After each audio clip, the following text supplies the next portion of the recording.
This is Chris Martin from Artist Drowning, and you're listening to the Literati Records podcast.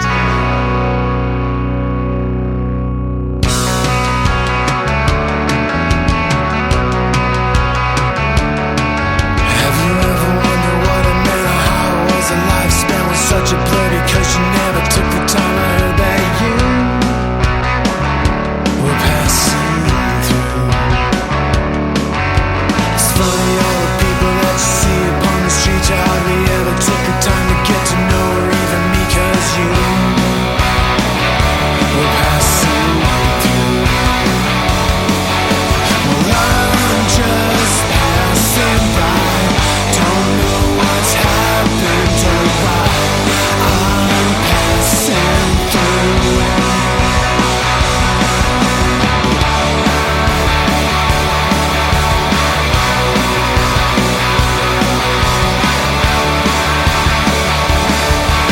They say it's lonely at the top, it's just the same. If you're not, it seems so close, and yes, I'm far away, here and there and everywhere.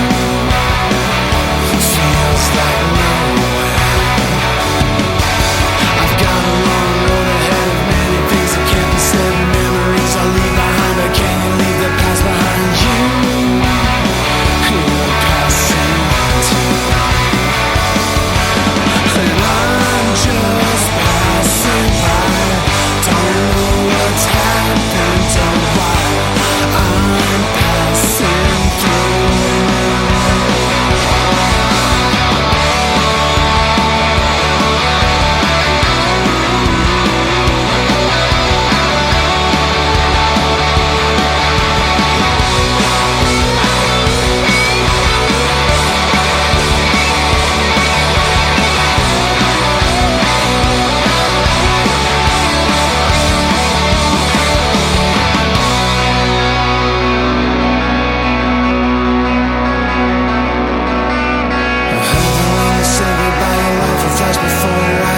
Seconds may take years to pass away, your whole life's fools.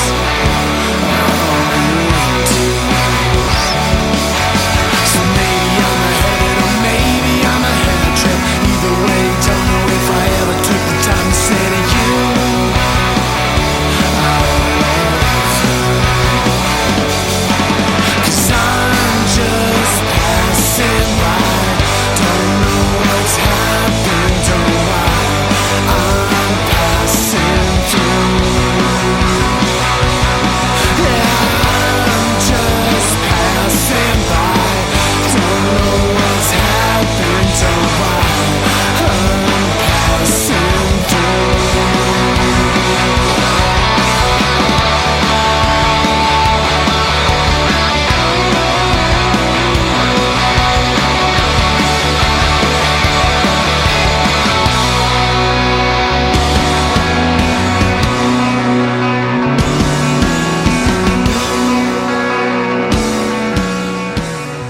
Welcome to episode 162 of the Literati Records podcast. I'm your host, Marcus Graybeard, and as always, I want to thank you for taking time to support independent music. I am super stoked for today's show, as I get to feature not only a talented local musician, but someone who has become a good friend as well, Chris Martin, whose Artist Drowning project produced one of my favorite local releases of 2013, Driving Home in Reverse. The music on Driving Home in Reverse bristles with the various stages of grieving, questioning, confusion, rebuilding, saying goodbye, and eventually moving forward that usually accompany the loss of a loved one. I want to keep today's intro short, as our chat went a little longer than usual. Be sure to check out our show sponsors, Module Overload Recording Studio and Sasquatch Design. These are the folks who help make our show happen, so show them some love if you get a chance. All the music on today's show comes from the Artist Drowning album Driving Home in Reverse and can be found on their Bandcamp page. You can also find a complete track listing in the show notes on our website at www.literatirecords.com. Now, enjoy getting to know Artist Drowning. We're down here at Lost Lake. I have Chris Martin from Artist Drowning. Just put out a great album last year called Driving Home in Reverse. Was that your first album that you put out? It was the first, yeah. 19 songs of just pure madness. everyone said that's a big thing to chew off for your first. And I mean, 19 tracks, that is, a lot of material. yeah, How long did it take you to record the album? 15 months. About 15 months from the time we started in the studio to maybe that was by the time we got it mastered. But I think it was about 15 months. Did you pretty much do it straight through, or did you have some not gaps every in between?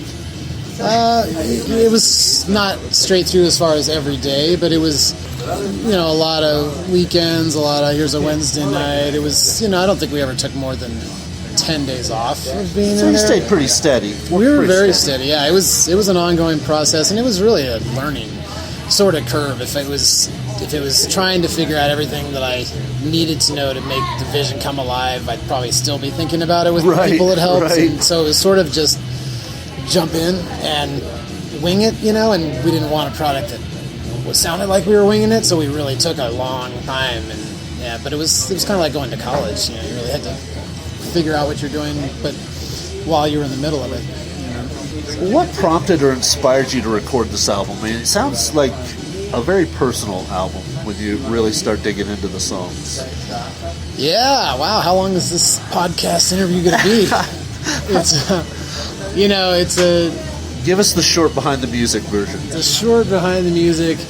I had a friend who got killed in a train accident when I was 19. And I stayed really good friends with her parents after she died.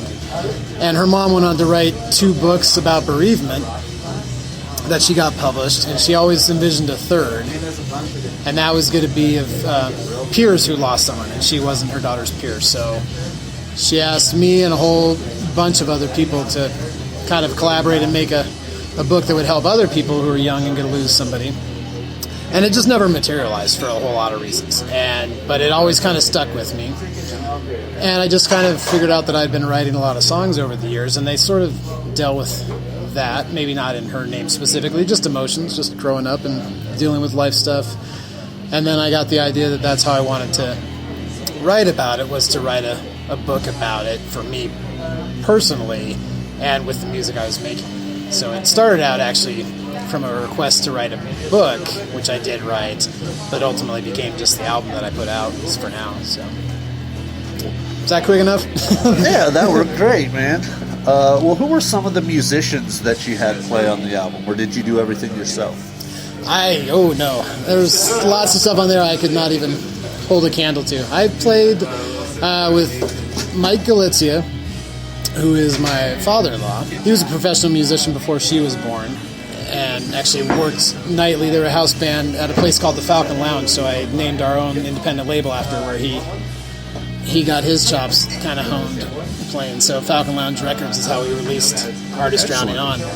But I played with Mike, so he was very technical, and he was very much a mentor and helped me get to being the kind of player I wanted to become, since I didn't really have a background per se. I just kind of was just going by feel and by gut and being creative and kind of knowing what I wanted to hear, but not necessarily how to get there. So he was absolutely instrumental. And so it was me and Mike, and then my cousin Michael. I flew him out from Seattle, and he played drums.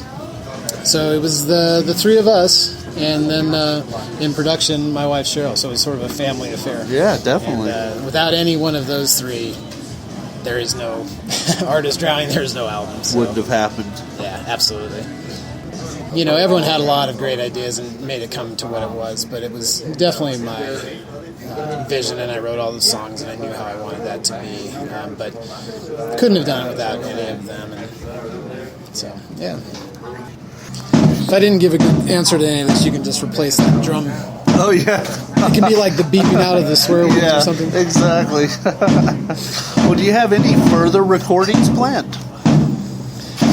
Yes. No real timetable, but I want to say I have 3 projects that I'm sort of simultaneously working on, and by that I mean,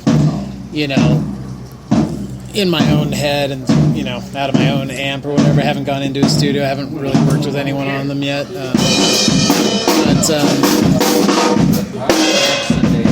But one of the things is we actually tracked a couple of the tunes for an EP that are based on some poems that the drummer Michael had written 20-some years ago. And I had sort of got a wild hair one day and wanted to do the George Harrison thing where he supposedly opened up a page of a book and wrote a song. It was, Right. I think it was While My Guitar Gently Weeps. And so I did that with a stack of 20-year-old poems. And Wow. I got about 4 or 5 of those we're working on. We tracked 2 of those when we made the record. So that's sort of forthcoming. It's nice to not have any emotional baggage tied to that stuff for me. And then Compared to like all the stuff I wrote for this album, Driving Home in all the Reverse. heavy stuff. And then I went and saw Riot Fest last September and came home and wrote a 10-song album about that sort of adventure. So it's still sort of got a theme, but it's more of a day in the life versus a life in one album. Right. So, and that's a lot of fun too, because it's you'll still hear a lot of overdriven Les Paul Yeah. Junior sort of vibe and whatever, but it's a much lighter, just straight sex, drugs, and rock and roll kind of vibe to it Nice. versus the heavy stuff. And so I'm really looking forward to doing that. Well, do you have any plans to put together a live band?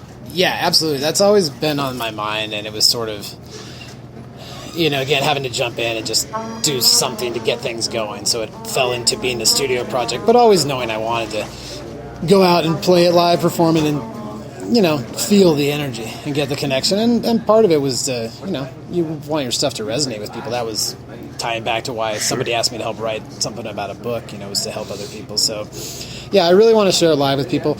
It's challenging. You've already got something that you've made, and so trying to find people that have the inclination to go in and just Learn it, learn that and do that. Yep. Any day now, knock on wood, we'll be playing here at the Lost Lake. That'd be cool.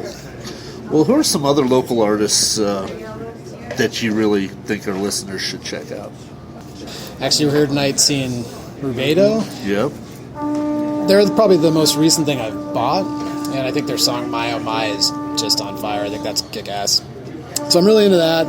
And Lizzie Allen from the Vitamins, but I'm really digging her solo thing, Yep. Miss Miniver Rose. Miniver Rose, and really interested in what you got going on with Anne the Black Feathers.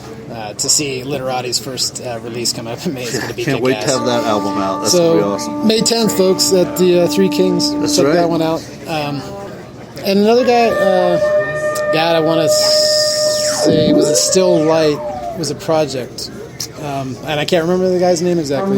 Kirill Nikolai. Kirill Nikolai, yeah. Thank you. Sorry about that, Kirill. But again, I like that for the project because it reminded me something of my own. And then when I listen to it sonically, it's not what Artist Drowning is doing, but it's just totally cool. And just where people are getting their inspirations from is what I'm really connected to. And then that's typically what makes me go down the path and explore. And then I'm just getting turned on to all kinds of cool stuff. So, yeah.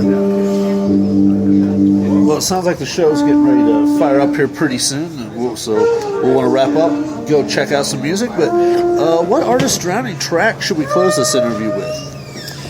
I'm going to say if I had to pick one for somebody who hadn't heard to hear it, I'd probably say the eponymous, the tune called Artist Drowning, which is actually how the band got named, the pseudo band or pseudonym, whatever you call it. Sherrill picked that name, but that's it's about the struggle, and just everyone's got one of those for some reason or another. So that one resonates pretty strong with me. All right, well, thanks a lot for taking time to meet with us, Chris, and get us up to speed on what's going on with you and your Artist Drowning project. Up next, we have the track Artist Drowning from Driving Home in Reverse. That was great. Thanks a lot, man. Thank you.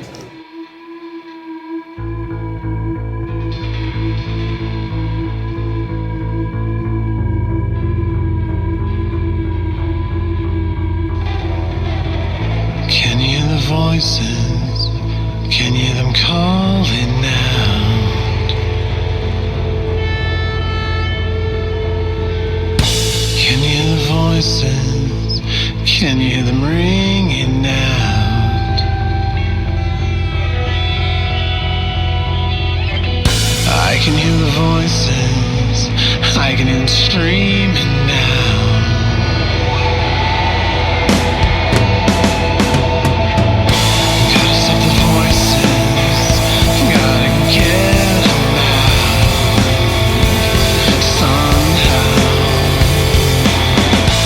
I'll be the only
the same as walking home all by yourself.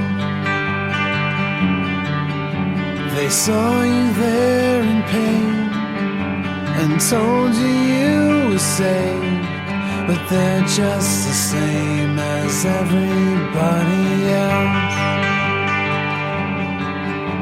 So I'll drive home, I'll drive home.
This world's not yours to rule or curse.